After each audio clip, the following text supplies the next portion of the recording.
প্রিয় ভক্তবৃন্দ, আপনাদের সবাইকে জানাই আন্তরিক প্রণাম। মানুষের জীবনে এমন কিছু সময় আছে যা সাধারণ সময় নয়, যেগুলো ঈশ্বরের আশীর্বাদ সময়। ভোরবেলা তেমনই এক অলৌকিক মুহূর্ত, যখন পৃথিবী ঘুম থেকে জেগে ওঠে, পাখিরা গান গায়, প্রকৃতি নতুন প্রাণে সজীব হয়। তখন আকাশের প্রত্যেকটি কোণায় ছড়িয়ে থাকে এক অদৃশ্য আধ্যাত্মিক শক্তি। শাস্ত্রে বলা হয়েছে, যে ব্যক্তি সূর্য উদয়ের আগে জাগ্রত হয়, তার ভাগ্যও সূর্যের সঙ্গে সঙ্গে উদিত হয়। অনেকেই জীবনে সাফল্য হতে চান, শান্তি পেতে চান, ভগবানের কৃপা লাভ করতে চান, কিন্তু খুব কম মানুষ জানেন সেই আশীর্বাদের দরজা খুলে যায় ভোরের নীরব মুহূর্ত। আজকের এই কাহিনীতে আমরা জানব কেন ভোরে ওঠা এত গুরুত্বপূর্ণ, কিভাবে ঘুমকে জয় করতে হয়, এবং প্রেমানন্দ মহারাজের সেই অমূল্য উপদেশ যা হাজার হাজার মানুষের জীবন বদলে দিয়েছে। তাহলে আর দেরি নয়, শুরু করা যাক আজকের অনুপ্রেরণামূলক আধ্যাত্মিক কাহিনী, ভোরে ওঠার গোপন রহস্য।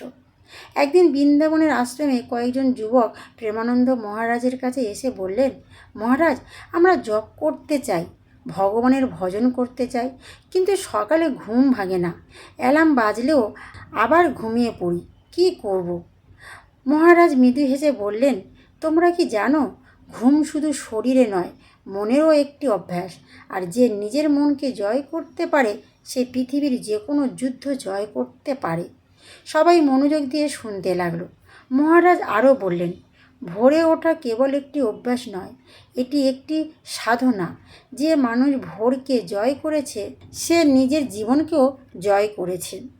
হিন্দু শাস্ত্রে সূর্য উদয় প্রায় 1.5 ঘন্টা আগে যে সময় থাকে তাকে বলা হয় ব্রহ্ম মুহূর্ত। ওই সময় পরিবেশ শান্ত থাকে। মহারাজ আরও বললেন, যখন পৃথিবী নিস্তব্ধ থাকে, তখন মনও সহজে স্থির হয়। এই সময় 1 ঘন্টা জপ করা দিনের অন্য সময়ে করা কয়েক ঘন্টা জপের সমান ফল দেয়।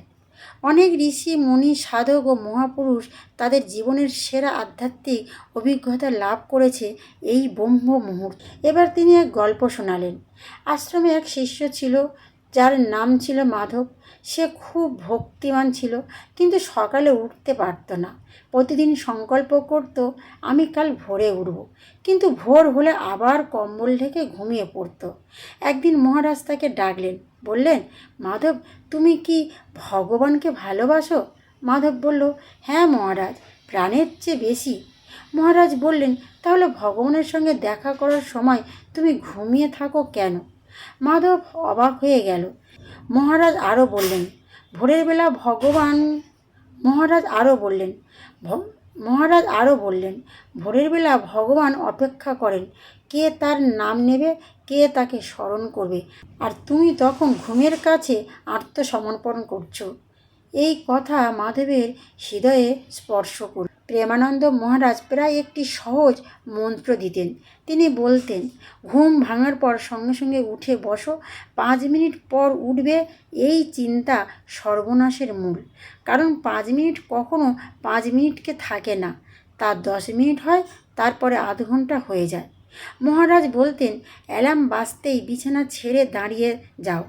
মন তখন নানা অজুহাত দেবে, সেই অজুহাত শুনবে না। মহারাজ আরও ব্যাখ্যা করতেন, ঘুম শত্রু নয়, কিন্তু অতিরিক্ত ঘুম মানুষের শক্তি কেড়ে নেয়। অলসতা ধীরে ধীরে মানুষের ইচ্ছা শক্তিকে দুর্বল করে। যে ব্যক্তি নিজের বিছানার উপর বিজয় অর্জন করতে পারে না, সে জীবনের বড় যুদ্ধগুলোতেও হেরে যায়। তাই ভোরে উঠে নাম জপ করলে মন শান্ত হয়, চিন্তা পরিষ্কার হয়, আত্মবিশ্বাস বাড়ে, নেতিবাচক চিন্তা কমে, ভগবানের প্রতি ভক্তি গভীর হয়। শাস্ত্রে বলা হয়েছে, প্রভাতের প্রথম স্মরণ যদি ঈশ্বরের হয়, তবে সারাদিন মঙ্গলময় হয়। বন্ধুরা, এক সফল মানুষের রহস্যের গল্প শোনাই। এক যুবক একবার মহারাজকে বললেন, মহারাজ, জীবনে উন্নতি করতে চাই। মহারাজ জিজ্ঞাসা করলেন, কয়টায় ঘুম থেকে ওঠো? সে বলল, সকাল 8টায়।